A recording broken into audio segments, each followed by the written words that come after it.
I'm John Law, this is Chasing Cars, and in today's review we're taking a close look at this big bad thing behind me that is the Hyundai Palisade.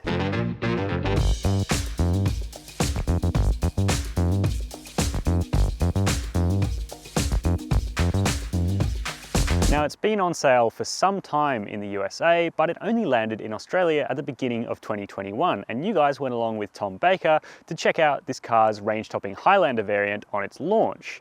He's also compared that against the Mazda CX-9, which is a really interesting video, and if you haven't watched it, do so after this one. But today we're looking at this base model Hyundai Palisade, called just that, the Palisade.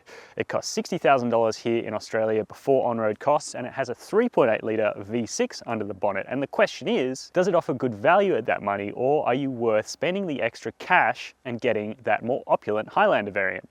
That's one of the things we're going to be talking about in today's video, but before we get to that, I'm going to talk about the styling.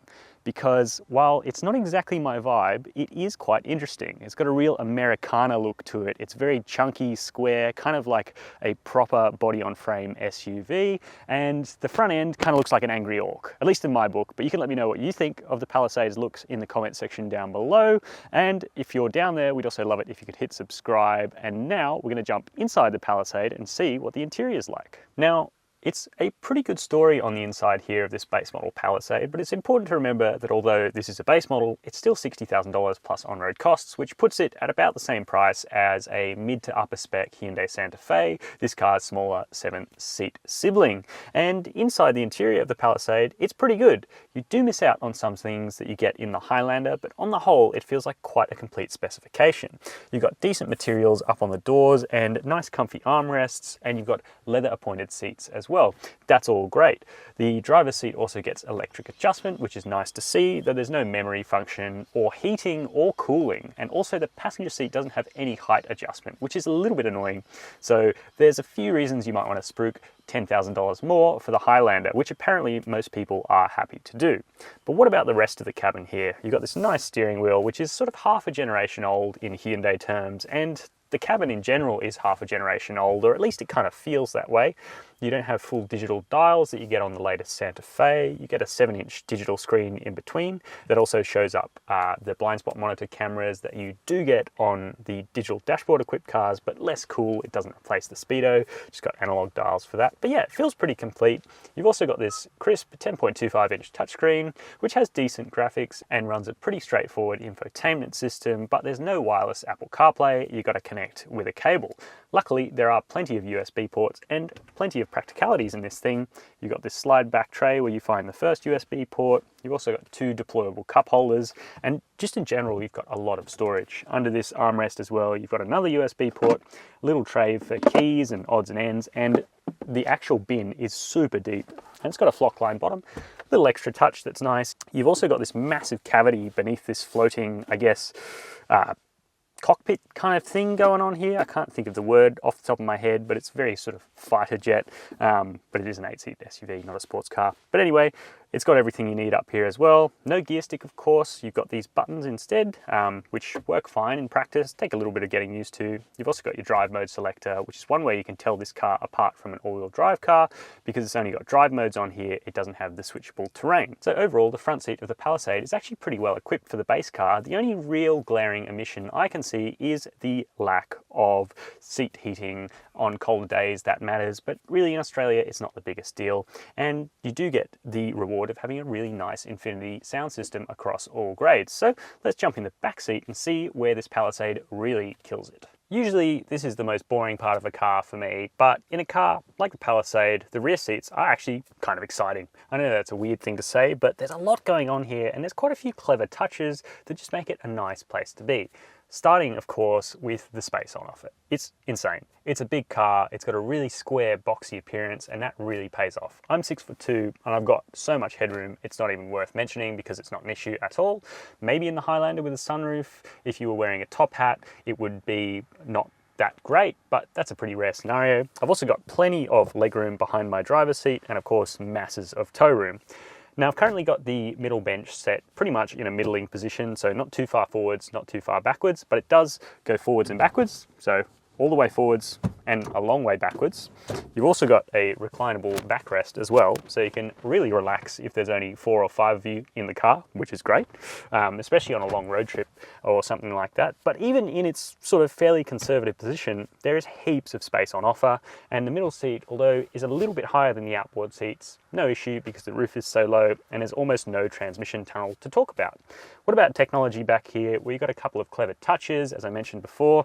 These fantastic little USB ports on each of the seats. You've got one behind the driver, one behind the passenger. You've also got a 12-volt socket here.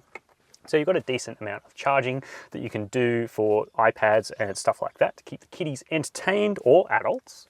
Now, there's a total of 14 cup holders in this Palisade as well, which is nuts. You got 2 in the door here, you got 2 more in this fold down armrest, and a little piccolo holder between that. The Palisade Highlander actually does 2 better, again, getting 16 cup holders.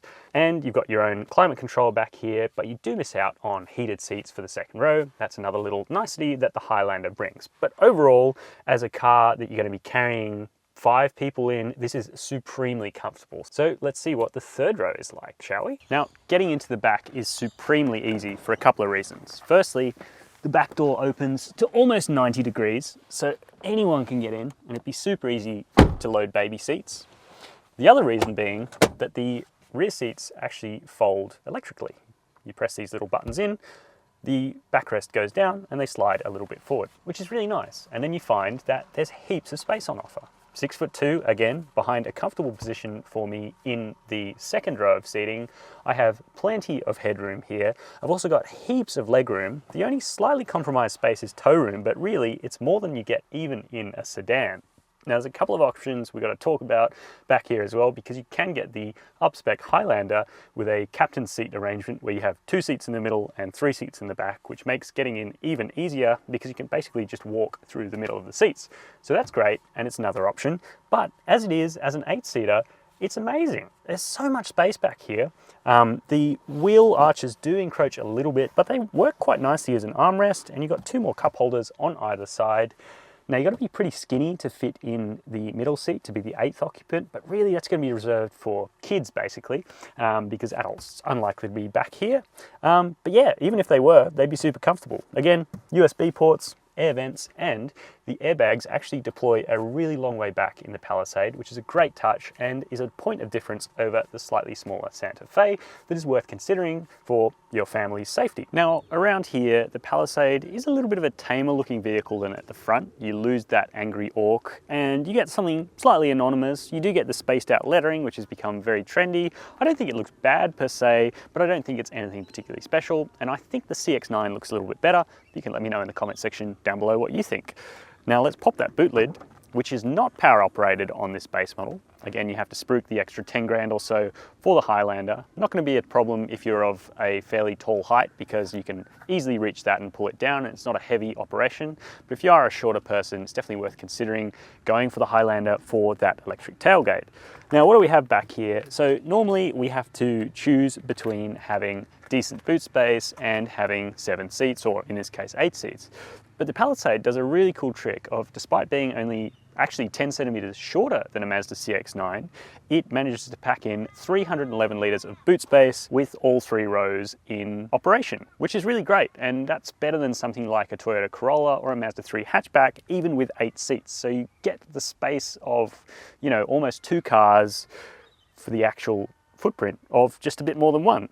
What else have we got going on back here? Underneath this boot lid, you've got some really clever storage packaging. You've got a net that you can put in place if you want to use it as a 5-seater. And you've also got a cargo cover for the same reason, and a little jack there to complement the spare tire, which sits underneath. So that's one of the reasons you get great boot space. And if you want to fold the second row down, it's really easy to do. You just got to pull that tab. There's no electric operation, but you know, not a big deal. It's really not a hard thing to do. And with all the seats folded, it is literally like a van back here. I easily had 2 road bikes in here with both wheels on, no issues, and it doesn't really struggle to carry loads either. So let's shut that boot down, which you have to do manually, and take the Palisade out for a little spin. All right, let's talk about what this Hyundai Palisade is like to drive out here on the road, starting of course with the engines. Now there's 2 options to pick, and you can pick whatever you want on any grade. and this car is the more affordable one with the 3.8 litre V6, and that's pretty old school in my book, especially compared to the other option, which is a 2.2 litre turbo diesel. Now, back to this engine. There's a couple of issues with picking this engine which are going to come up for the Palisade, the main one being that it's front-wheel drive. And that means that the pretty decent outputs of 217 kilowatts and 355 newton meters are very eager to spin the front tires. Especially in the rain, especially on a greasy surface or something like that, it can really, struggle to get off the line sometimes, this thing. You have to be a little bit gentle with the throttle, basically. And I mean, that's no big deal. Most people don't cruise around launching off from the set of traffic lights, and so it's not going to be such a big deal most of the time. But when you're climbing steep hills, especially on a greasy day, it might prove to be a bit of an issue, which is why I would generally say the diesel with the all-wheel drive system is really worth that extra $4,000 over this car. Now, this engine does have its merits. It sounds pretty good. I'll do a little kick down. The 8-speed automatic works quite nicely as well, and yeah, it's a pretty decently motivating engine, even for a car that weighs almost 1.9 tons, which is actually fairly light given the size of this car. No, it's not going to be as fast as something like a Mazda CX-9 with a turbo, but it's pretty decent, especially on the open road. Now, I'm going to quickly talk about being on the open road and fuel consumption now in the running costs outside the car. So, to the running costs of the Hyundai Palisade. Now, it's a story of two different cars, basically. You got the diesel and you got the petrol that we have here. This 3.8 litre V6 is a pretty thirsty thing. Hyundai claims 10.7 litres per 100 kilometres in the combined cycle, and that's really thirsty for a car sold in 2021. Luckily, we bested that in our week of testing, recording 9.3 litres per 100 k's, which is great. But the week of testing was biased more towards open roads and freeway driving. And in town, in urban environments, you're going to see between 15 and 20 litres per 100. So that's definitely something worth considering. It's a much better car, much more efficient car out on the open road, but in town, it's going to really suck down that petrol. Now, as for servicing, Hyundai sells you a package for 5 years of cap price servicing for $1,995 for this petrol example, which is pretty affordable, and it needs to be serviced every 12 months or 15,000 kilometers, whichever comes first. Now, let's get back to driving the Palisade. So what about the Palisade's chassis? Now, this car's an interesting one because it's the first one to land in Australia from Hyundai that hasn't undergone a full, comprehensive Australian ride and handling tuning process for quite some time. Now, that had us slightly worried when we heard that the Palisade was coming, but Hyundai deemed it unnecessary because they thought that this package was as good as you could get within a reasonable time frame and for a reasonable price. This is just the global suspension tune, and I've got to say, it's pretty decent, especially on these slightly smaller 18-inch alloy wheels as well, with bigger sidewalls and a bit more squish. It gives the Palisade a little bit more compliance and a little bit more of a relaxed demeanor, which I quite like and I think suits this kind of car. You don't want something that's harsh and in any way sporty, really. You just want something that's cosseting and relaxing and easy to drive. The dampers and springs are pretty decent as well. Like, there's quite a bit of body roll. We just went around a roundabout there with a quick direction change. And when you start throwing this big SUV around, you really notice that it's quite top heavy and there's quite a lot of roll, so the car shifts around underneath you plenty, more so than in a Santa Fe, which feels a bit more planted.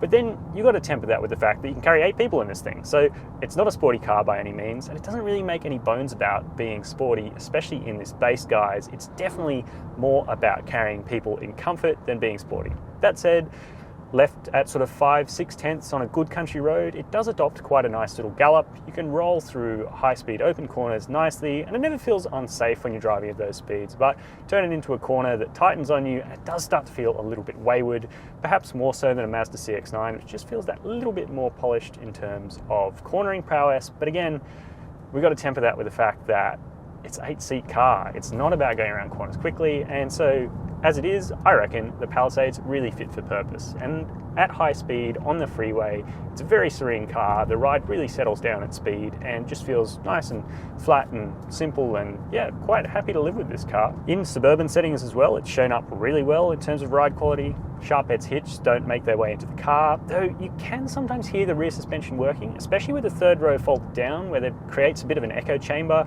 The MVH suppression isn't super incredible in this base model. I think the Highlander is a little bit better, but yeah, as it is, it's always going to be a little bit noisy, just given the shape of this car. The other thing worth mentioning is there are drive modes here. I leave it in Smart.